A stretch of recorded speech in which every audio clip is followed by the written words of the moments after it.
Real Talk is proudly sponsored by Huawei and MTN.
Certainly deserving of applause. Happy Friday and welcome to Real Talk with me, Azania Mosaka.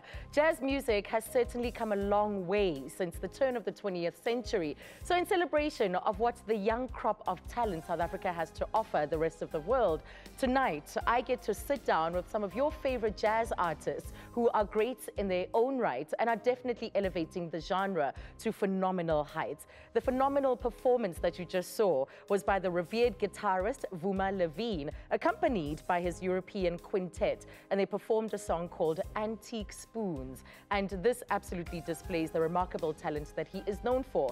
And Vuma joins me now here on Real Talk. Vuma, welcome. Thank you. Thank you. Congratulations. Thank you. Thank you very much. You know, I always admire with jazz, like the timing, the precision, and at the same time, you have the opportunity to also just go with the music. Yeah. Why does that particular performance stand out for you? Why was it such a big highlight? I think it was really a big highlight because of the venue that we played at.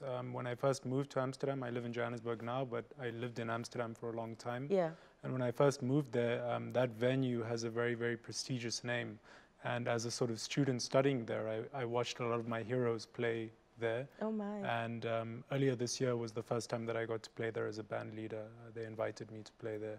So I think the sort of prestige associated with the venue, as well as the space that it occupied in my mind from sort of childhood, in a way, is what made it really, really special. Talk to me about those 8 years in the Netherlands. How was being there? How has it shaped your music? It's been absolutely fundamental to everything, and it was an absolutely fantastic time. I really learned how to play there, I would say, and I developed so many meaningful bonds with so many different people, so many different musicians. My quintet, who are not only mentors and teachers to me, but also some of my best friends in the world. And yeah, just to live in a place other than South Africa for an extended period of time taught me a lot about myself, but also a lot about the value of being in South Africa and why it was important for me to come back. And through your music, you actually explore questions like identity. Yeah. You know, and we know how important it is in this country. Yeah. Through your 2 albums, it was The Spectacle of Another, and then Life and Death on the Other Side of a Dream. Yeah. So how do you do that through the music? Well, I mean, primarily through, I guess, the album titles. It's very clear that that's what I'm trying to do. But also the sort of mix of genres, I think, the blend of genres, using different musical elements as kind of musical signifiers for different cultures. Yeah. And then combining them in a way to kind of signify a South African identity, which in itself is very hybrid and in between. So I think a combination of the names of the songs, as well as the different blending of genres. Also sometimes the use of digital samples, like I have a speech by Thabo Mbeki, I Am an African Speech, on the last album. Some samples of Khoisan field recordings, stuff like that.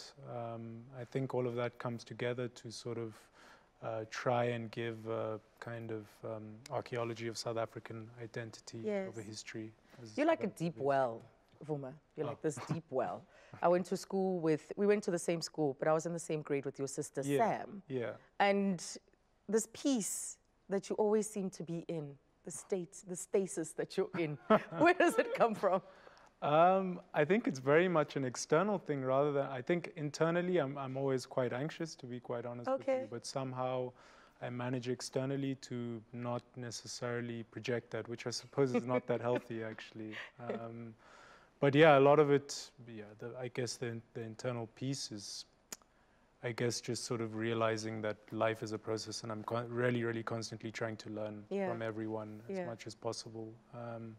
And always kind of realizing that I'm never going to get there probably, and it's in the process of trying to learn that. Yes, it's a process of, as Michelle Obama says, becoming. Yeah, you know, always becoming. Exactly. So you were under the tutelage of Johnny Fourie. I was, before 18. What did that do for framing what it is you wanted to achieve with your music? It did a lot. It really did a lot. Not necessarily because of what he taught me, because he was very sick at the time, but more as a sort of figure that I could aspire to be like. And this has been very important for me to always, wherever I've been, whether it was with him or at TUT or at the conservatory, always finding a kind of figure or role model that I can aspire to be like, or multiple figures or role models that I can aspire to be like musically, but then otherwise in other fields of life.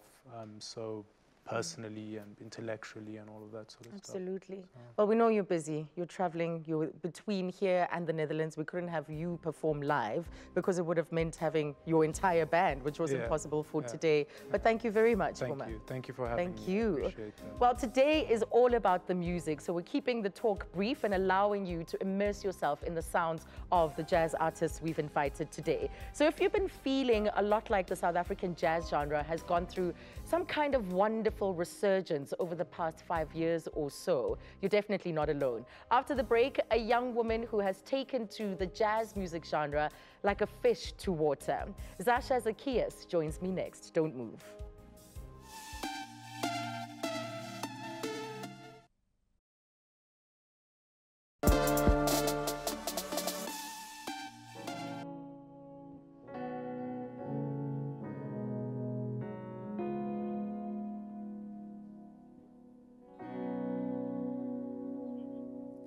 Sometimes the darkness sits on my chest, making it harder to tell east from west, and breathe,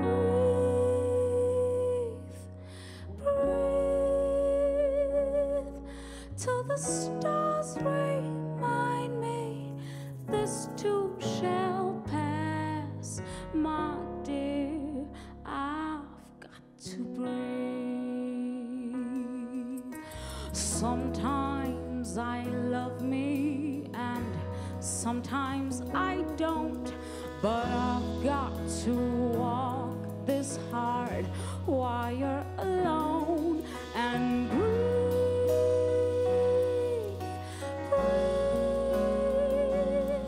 till his love reminds me this too shall pass, my dear.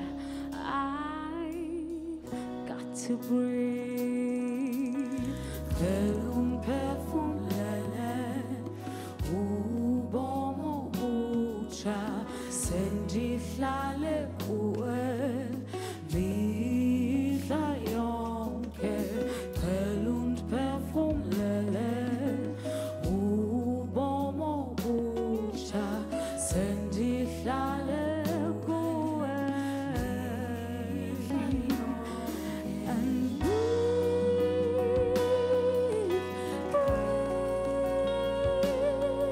till his love reminds me this too shall pass, my dear. I've got to breathe,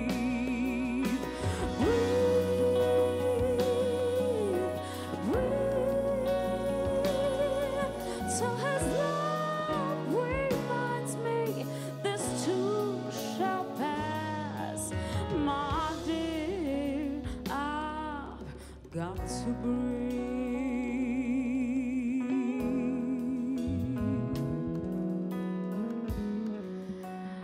I've got to breathe.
Welcome back to Real Talk on SABC3. It's all about jazz music on this hashtag Feel Good Friday. As I get to spend the evening with some young, phenomenal artists, jazz music resonated with Zasha Zacchaeus' heart and soul before she even knew what the music was called. She's followed the career of well-known songstresses like Ella Fitzgerald and Yolanda Adams, and today encompasses her gospel background into her very soulful jazz, as you've just seen.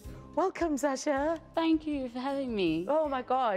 When we used to work together at Metro FM, people didn't even know you did this. I remember one time seeing a piece about you in a magazine or newspaper, and I'm like, wait, hold on. What? It still happens now, where every now and then, now that the album is out, I get a text from my colleagues going, I just heard a song on radio, and it's Zasha. I don't know many Zashas. Is it you? Yeah. And I'm like, yeah. I sing as well. So yeah, And a lot you of do people both, didn't all right, know. straddling both sides of things. So Zasha, that was a song titled Breathe, which touches on depression and mental health issues, Yes. a very big topic in the country at the moment. Yes. And the album itself is called Therapy. Yes. So what are some of the themes? What's behind this song? I mean, Breathe is, first of all, Breathe almost didn't make it to the album. Because it was so personal. It was my little song that I wrote, and it was my reminder to myself. You know, I was like, keep on breathing, this too shall pass. It was my little mantra. Yes. And it turned into a song, a melody, and I just kept, it was my little prayer. So sharing it, I felt like, oh man, put myself out there, stand naked in front of everybody. But then I remembered all the songwriters whose songs have gotten me through really tough stuff, and who have made themselves vulnerable, you know, by sharing those stories and opening themselves to all sort of judgments. Yes, and these songs come from very vulnerable places. And I was like, man, for that reason, I'll share. You know, it's actually the last song. When Leanda Madop, who's the producer, said, do you have any more songs? I said, there's this song called Breathe, you know? So, and then we took it and worked on it, and it resonated with so many people around. Probably a saving grace for me. Yes, just surviving. And I remember I got a message from a lady who had just buried her 2-year-old daughter, you know, and getting messages and feedback like that from people, really, it makes me so happy that I shared the song. Yes. Like, wow. Yes. Yeah. But Zasha, you watched your mother conduct choirs growing up. You were singing as young as 9. Yes. That's when I remember doing my first solo, you know, age 9. Before that, I sang in literally every choir my mom conducted. Women's ministry, the elderly choir. I was in air, guys. So you were that kid in Eldo's. Yes. Doing the most on stage. Listen, so she let me sing in all of her choirs, you know, and I really thank my mom for sort of boosting my confidence in singing when other choirs or people would be like, no, you're not ready yet. She's like, no, come over here, you know, come and sing here. And we'd rehearse our songs together. And I think age 9, I was like, Mommy, I'm ready. I want to do a solo. And she said, yes, come, my child. Yeah. And I've never looked back since then. Of course, because now here you are as a recipient of the Sambro Elizabeth Cornell Award. That must mean a lot for you. Yeah, I was really excited. I think I was in my last year of varsity when I won that award. And it was the first time at Wits when a jazz artist had won it, because jazz student had won it. Wow. Because usually the classical guys used to beat us, you know, to the award. So it was a big thing. Yeah. It was a big thing for me. Yeah. Oh, we're looking forward to all the great things you'll be doing, Zasha. Congratulations. Thank you so much, Congratulations, Azania. Especially knowing how hard the grind was. Yes. Off the limelight, away from the Yes. limelight, and the hard work involved. Thank you. Thank you so much for All of the having me. best. Ooh. Well, we need you to stay tuned because it doesn't end here. Coming up is a performance by sultry vocalist and talented pianist Nomfundo Kaluva after the break.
pressure.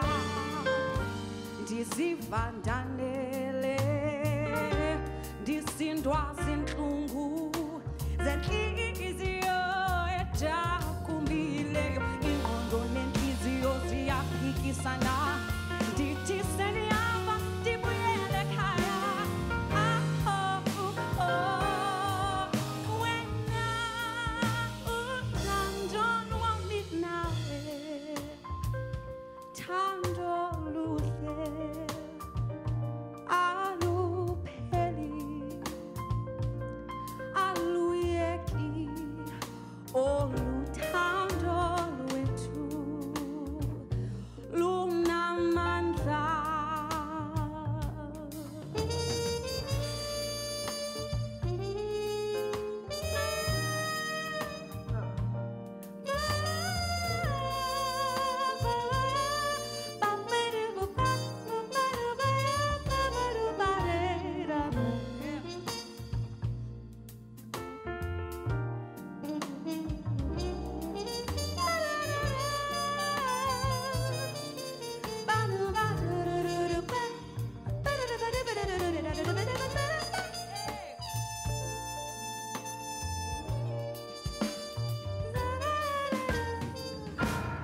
Oluthando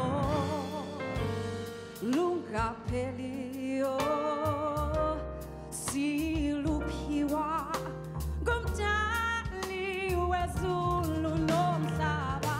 Ngamanye amaxesha ndiziva ndanele, ndisindwa zintlungu zenhliziyo edakumbileyo, ingqondo nenhliziyo ziyaphikisana. Ndithi senihamba ndibuyele ekhaya.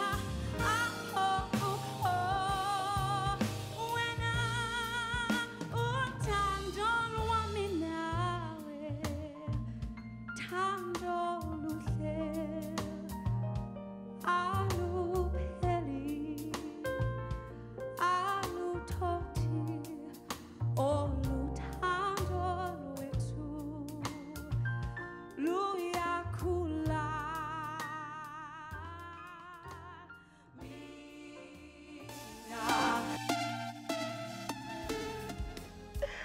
Welcome back to Real Talk with me, Azania. I've completely unraveled. Wherever you are, you've probably unraveled as well. Her voice is one of the most relatable. People can hear themselves. They hear their wives, mothers, sisters, grandmothers, and aunts through her voice. Nomfundo Xaluva's intense, yet very delightful passion for music has rubbed off onto her fans years after she graduated with a master's degree in jazz at UCT. So please welcome to Real Talk the very talented, absolutely delightful, and two-time Metro FM award-winning jazz vocalist and pianist, Nomfundo Xaluva. How batong? How batong? She is here. I'm so happy. She is I'm here. thinking like, finally, I've been watching on TV for so long. I'm like, I'm here now. Gosh, bow down to you. Thank One of my favorites from you. Thank you. You didn't have your piano with you? No, I'm fresh off a flight from Cape Town. Yes. So I was like, this is all I have. Yes, and Yeah. thank you for honoring this Thank you. invitation. Absolutely. So 2013, you dropped Kusile, and then in 2015, from now on, incredible. Yeah.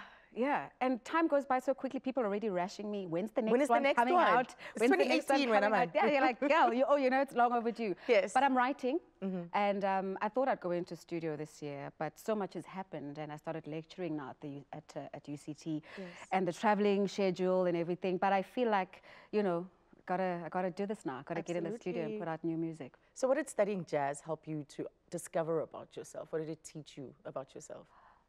It just kind of helped me tap into my creative capabilities. You know, jazz is a very kind of spontaneous music, so it lives in the moment. So it's made me that person who's able to like adapt to different situations. So for me, it's more like a lifestyle thing. It kind of it's given me the confidence to be myself, because I feel like, well, jazz is a music of self-expression, identity. Yes. So if anything, it's brought me closer to who I am. You know, creating means that you have to live from a place of vulnerability. Yeah. Because this is your work. This is something that is critiqued by people that consume it. But being in that space of vulnerability allows you to be so deeply connected. Yes, and I think, you know, it's difficult though, obviously, because you want to be that artist that's authentic, that writes about stuff that they know. So if I'm singing a song like Fight With Me, you know, and the audience already knows that you had a fight, you know, like you had a fight. But it's great because it mimics everybody else's experience. It's the human experience. And I'm so privileged to be able to express that and to have people kind of reflect as well and see themselves and see their situations through the music. So I'll be singing, you know, Baya Teta, which is, you know, and people are like, "Girl, you think you're singing about my life story," and I love that. It's such a privilege, but it does mean that you gotta bear your soul. Yeah. So you you've worked with Mama Sibongile Khumalo. You've worked with the late Miriam Makeba, and to a point where you adore her so much that you did your master's dissertation on her music, on analyzing and studying this music. What is in there? What is the contents that you developed? Well, you know, I love Mama Sibongile. I call her mother and she calls me child. I never had the privilege and the honor of meeting Miriam Makeba. Just before I submitted my dissertation, I had, you know, submitted interview questions to her manager then, and literally I think 3 weeks later she passed away. So I always feel like I know her through spirit, and I've written the song Mazi in her honor. But I wrote the dissertation purely because I felt like South African heritage, especially jazz, especially women in jazz, is undocumented. And I felt like the walls of academia needed to represent our culture, to the point where while I was doing my research, we had to order in a lot of the CDs from overseas. Wow. And a lot of the books. So yeah, so I was like, you know, let me do this because it's not something that's done a lot. And yes, of course, jazz scholars overseas think, oh, Mama Miriam Makeba, let me write a thesis. And I felt like we need to do that ourselves. Absolutely. And that's what basically motivated. It's a must. It's actually incumbent on this generation as well to document. I hope the book is coming as well, that this dissertation will be wrapped in some fabulous cover sitting on our bookshelves. The bookworm. Thank you so much, Nomfundo. Thank you. It was a real honor and privilege. Thank you. Well, we did say that tonight is less talk and more music. So we'll be right back after the break with an artist once dubbed the next Moses Mulelekwa. Mpumi Dlamini is here after the break and will perform one of his latest composition, What a Treat, after the break.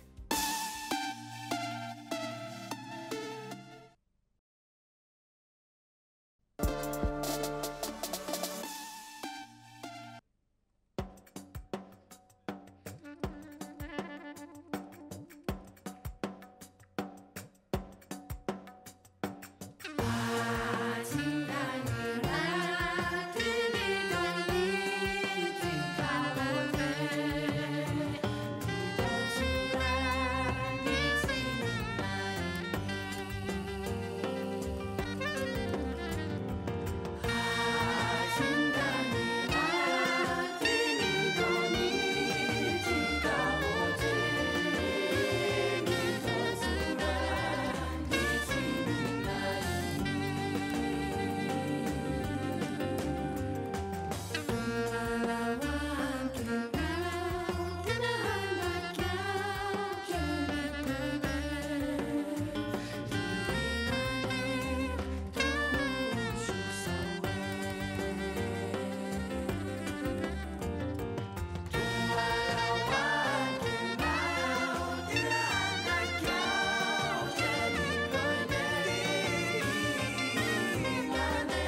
Oh, the sultry sounds of my next guest. Welcome back to Real Talk on SABC3. You know, jazz music has often been linked with the mature taste of the oldies, but that did not stop my next guest, who's a very young producer, artist, and multi-instrumentalist. And he has formed a big part of shaping the careers of many artists, such as Lira and Wanda Baloy. He's absolutely phenomenal, especially when it comes to his work ethic and creative spirit, which has seamlessly, and he manages to seamlessly fuse different genres like hip-hop, jazz, and neo-soul.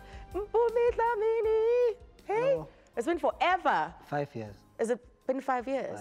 Five. We're talking about 5 years because that was when you invited me to feature on Cultural Express. Yeah, and that's not out yet, the one with you. Wow. It's going to be out. Soon you're going to be featuring on an album. And here I thought. No, it's going to be... Here I thought. It's coming. The next, I think in October or so. Okay. Yeah. So let's talk about Forever Always, the song that you just performed. It's off your recent album. It's a new album, yeah. Funny enough, I wrote the song as a joke. Like, I was like, wouldn't it be funny if I did a song like this? And then I was like, wouldn't it be funny if I sang it in Venda? Yeah. And then I was like, okay, it's sounding... Then I sent the translation to a friend of mine who's from Senegal. And then he translated it to Wolof, and then I ended up singing Venda in Wolof. Wow. Yeah, but it started off as a joke, though. Okay. Yeah. That's just how your creative juices are flowing constantly. Not really. You know what the problem is? So like, if I hear somebody, I'm like, that's interesting, man. Because if you hear the beginning of the song, it's got like a Japanese thing. Yes, yes. I was watching a Japanese movie. Very simple story. I'm not going to be deep about it and lie and stuff. But I was like watching a Bruce Lee movie. And I was like, yo, that's a nice song. But how can I do something like that without sounding like that? Yes. Yeah, that's how it actually came up. And I guess this speaks to that work ethic that I mentioned earlier on, because you're known to churn out and produce albums in the matter of hours. Yeah. Is that the mark of a workaholic or just someone who's No, I just like things. obsessed? I like things. You like things. You're a liker of things. Mpomi liker of things, Lamini. Yeah. No, apparently I'm OCD, so yeah. So maybe that's why. So how many instruments are you on now? How many instruments can you play? I don't know. Aye, man. I really don't know. I don't know, like a lot. Is it the horns that you like the most, or? Not really. Those are convenient. You see, like, for example, today, I wanted to, if I had a band, I'd probably use piano. Okay. But they said a backtrack, so I was like, let me just play saxophone rather. Wow. So who are the multi-instrumentalists out there that you admired and thought, I'd like to be that kind of artist? You know how this thing started? When I came back from Drakensberg Boys, all I did was sing, right? Then I got to National School of Arts. And every time I'd ask the pianists to play, they'd have opinions on my songs. They're like, no, this is a nice chord, play this. Yeah. Then that's how I started playing piano. Yeah. Then I formed a band, then I wanted a saxophone player. They were giving me problems. I bought a saxophone. That's how it started. So pretty soon, yeah. Yeah, okay. So with all the instruments, Hard that's to how it goes. please. Yeah, like, not really, it's cheaper. And you also know how you like it, how you That's want true, it. that's also true. Yeah. Yeah. So you haven't stopped working. You've been No, I constantly haven't working, stopped, but yeah. mostly focused on other people's projects. What have you Yeah. had a hand in over the past couple of years? The last Kabomo album, the last Tepatula album, the last Zama album, well, the second last one. Yeah. The last Brian Temba album. Yeah, there's quite a lot. So all of this R&B, meanwhile, you're so into jazz and yet so young. What was the appeal with jazz? I really don't know. Well, it was the influence of friends, because at the time I was in class with, funny enough, I went to primary school with Vuma. Oh. So when I was at National School of Arts, I was hanging around with Mandla Mlangeni, who was in my class at the time. Okay. So he was friends with Oscar Chabani. So I was with them all the time, and I was like a classical R&B singer or thingy. And then I chill with them, and that's how the jazz thing started. Okay. And then hooked up with Vuma afterwards, after school and whatever. So it's just indirect Number of influence, I things, think. yes. Yeah, I think it was definitely indirect. Because at the time, why I mentioned Vuma is he was very into the bebop. He was like into the thing at the time. So I was like, yeah, I was still in between things. So it's a lot of the people that were friends at the time, you know.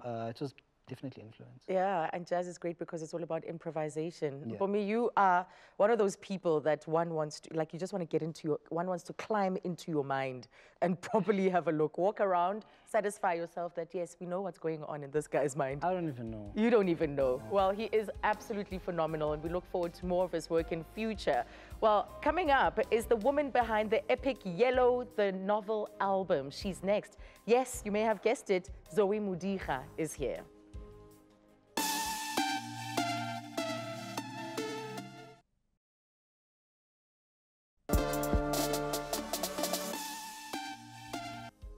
Welcome back to Real Talk. Zoe Mudika has certainly solidified her position in this jazz realm. Young, fresh, and full of great musical ideas, she's a formerly trained singer and classical pianist and has over the years taught herself to move those fingers dexterously over the strings of her guitar.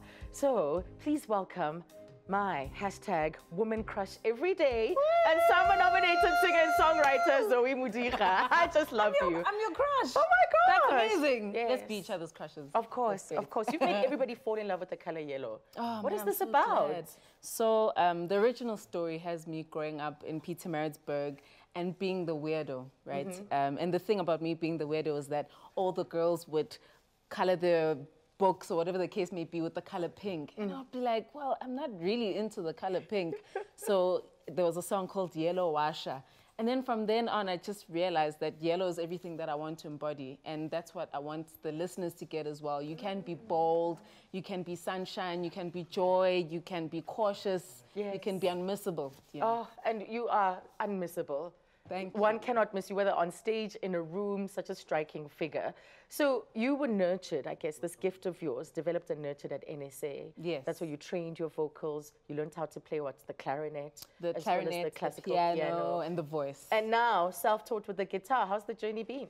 It's been really remarkable. I really appreciated the formal training and going into music and understanding it from a certain kind of perspective and way. Yeah. But with the guitar, I loved the mystery. I love that I still don't know what I'm playing and that I need to go to the piano to actually figure what that is, you know what I mean? Yeah. So I get to focus on the feeling and what I'm trying to portray rather than being complicated about such a beautiful thing. Well, the lineup tonight has been these young urban jazz artists. Do you ever get into hard conversations with jazz purists? Because even in how you've composed your music, there's so many aspects and influences from other genres. There's a modernity to it that I think brings in a younger jazz appreciator.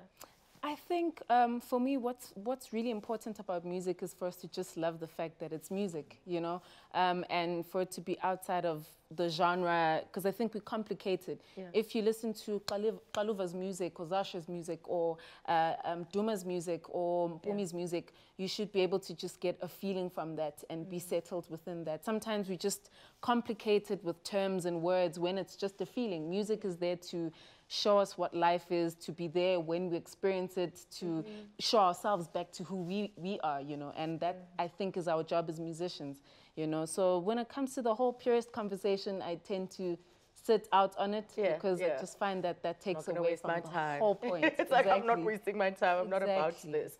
So the project has done really well, because in a lot of ways, it's also been the soundtrack to, as I was saying, the young jazz lovers. Yes. So how's it been? Are you touring it? Are you working on a new project? Where are you? So actually, a few weeks ago, we got to do a silent concert. And I'm sure a lot of the people that were there will be like howling at how amazing it was.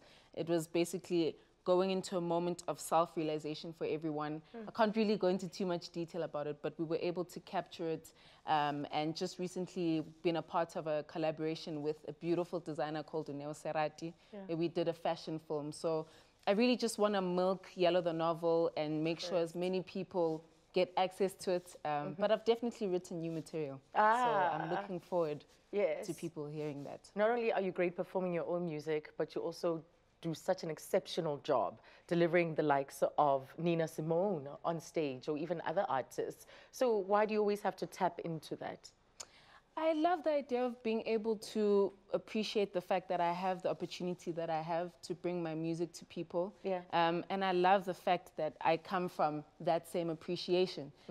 Even with the song I'm going to be doing today, I mean, Nomfundo Xaluva won't know, but the first time I heard Yakali Nkomo was her performing it as an opening act for Diane Reeves. Wow. So be able to take from things that exist and kind of pay homage to what that is very important to me, because I don't come from myself. Yes, yes, and that's so key. You have to check out Percy Mabandu's Yakali Nkomo, the way he's deconstructed and writes about this particular song. Well, I hope tonight was a real treat for you. As a jazz enthusiast, I've certainly loved it, and it's for all music lovers. Now, it was such a pleasure to spend the evening that we've had with some of our finest new age jazz artists, and I want to thank all of them for the time that they've given us tonight. So to play us out is the one and only Zoe Mudiga, with a medley of a song taken from her album, Yellow the Novel. From all of us at Real Talk, have a safe and restful weekend. Here's her interpretation of Winston Mankunku's Yakali Nkomo. Over to you, Zoe.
Not alone.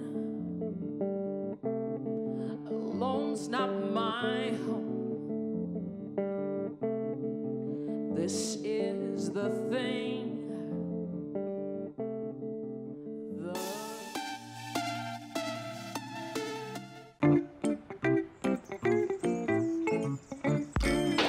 That's cheeky.